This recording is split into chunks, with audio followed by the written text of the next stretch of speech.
Okay, so what I wanted to do is just walk through that paragraph and talk about how I've used it in the class, because it's really been exciting to me, because it helps me to learn and it helps the students to learn. So I'm just going to be done with my presentation. That's kind of the background of it all.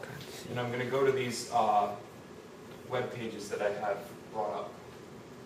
So here they are. Okay, so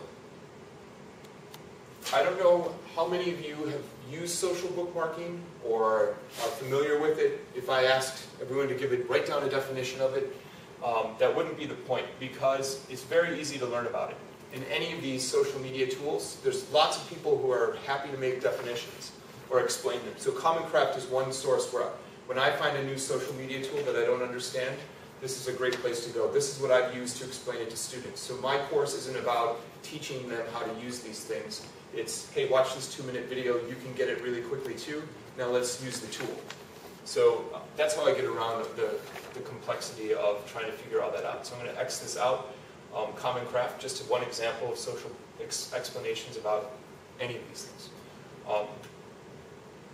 But what I wanted to talk about specifically was using social bookmarking in class.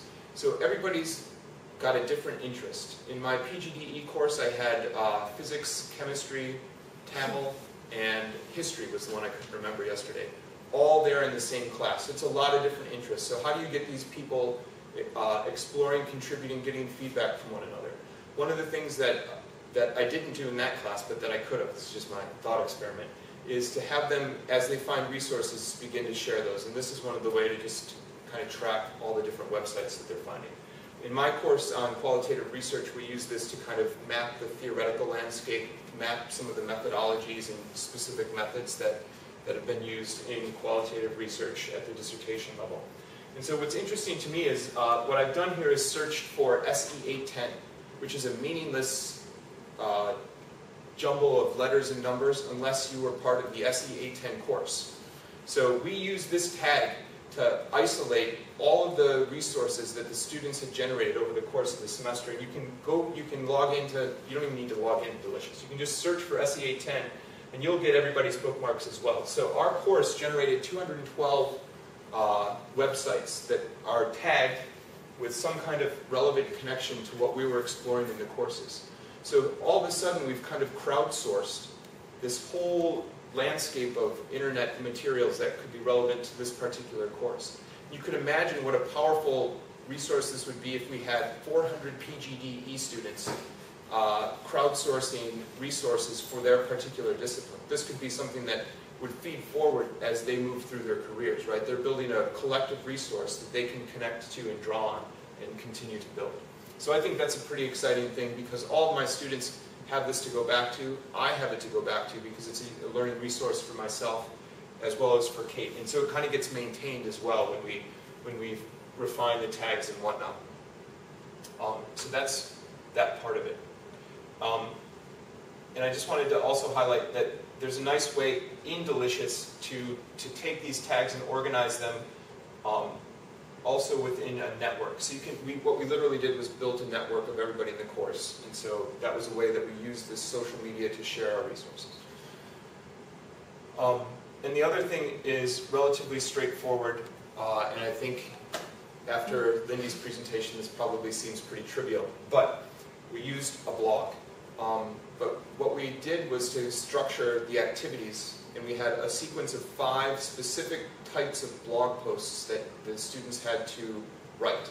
So those are all listed in there, and it's a progression towards their research study, right? And so what was interesting for us is you're not just writing to your instructor anymore, which in sometimes, at least in my coursework, like, oh, okay, yeah, I've got to write something, I know my instructor's going to read it, but those 30 other people in my class, they'll never see it.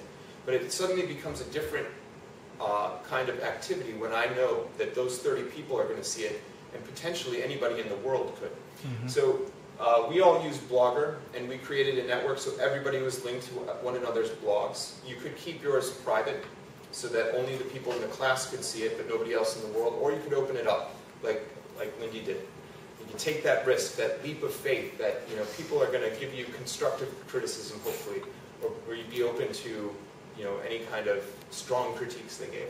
What was interesting in our case was one of the people that chose to open up their blog to the wider community was literally trying to engage their disciplinary community, and they're talking about pedagogical content knowledge, a very popular concept these days. And so this person began blogging about it, and lo and behold, within about 2 days, one of the leading scholars on pedagogical content knowledge was commenting in her blog posts about his thoughts on her project.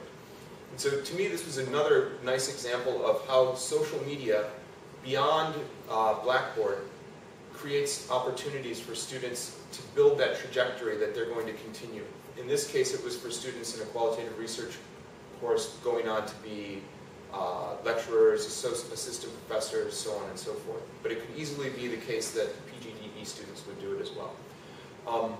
So those were just the two examples that I wanted to talk about or briefly share, but I'm just going to highlight the other things in there. So we use Zotero, which is an online citation management application or app for Firefox.